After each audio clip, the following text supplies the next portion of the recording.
ko'y nakalimutan, kahit katawan ay pagod na. Pilit ko pa ring nilabanan hanggang sa dumating ang sakit. Buhay ko'y nanganib, muntik nang mawala sa mundo, muntik nang tuluyang pumikit.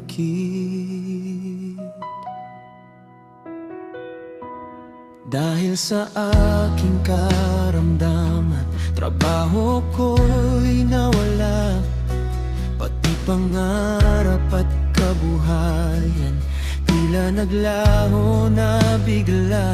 Masakit tanggapin ang lahat habang ako'y nakaratay, pero sa gitna ng dilim may Diyos na aking gabay. Akala ko'y katapusan, wala nang bukas na darating. Ngunit sa awa ng Diyos, may himalang dumating. Unti-unti akong gumaling, muling bumangon sa lupa.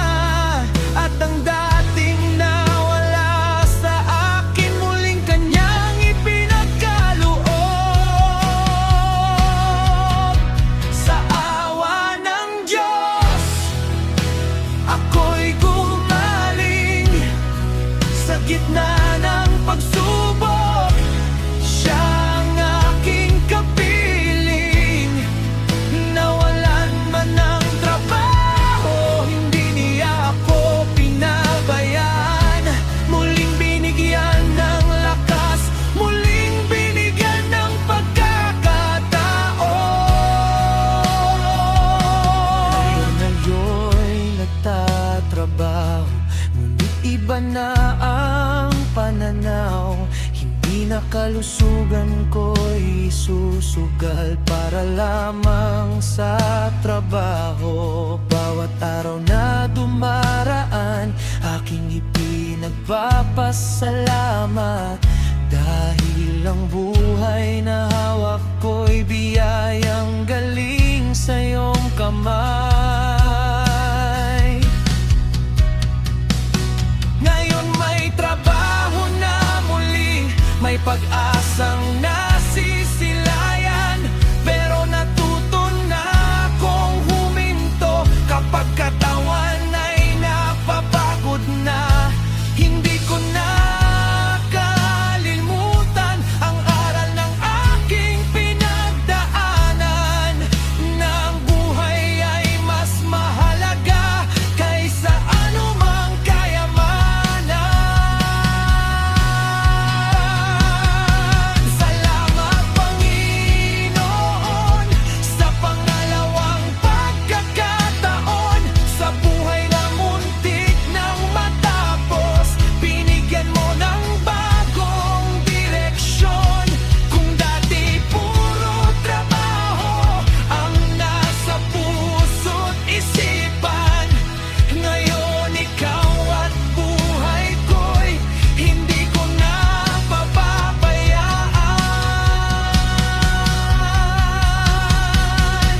Salamat Panginoon sa pangalawang pagkakataon, sa buhay na muntik nang matapos. Binigyan mo ng bagong direksyon.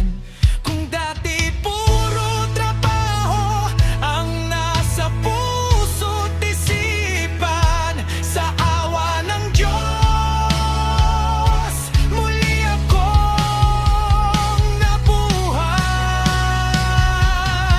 muli akong bumangon, at muling nagkaroon ng dahilan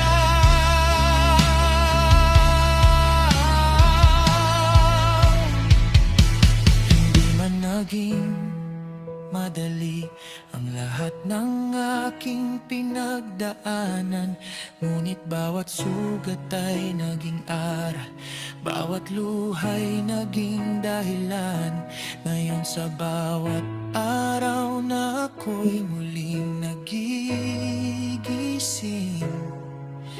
salamat Panginoon,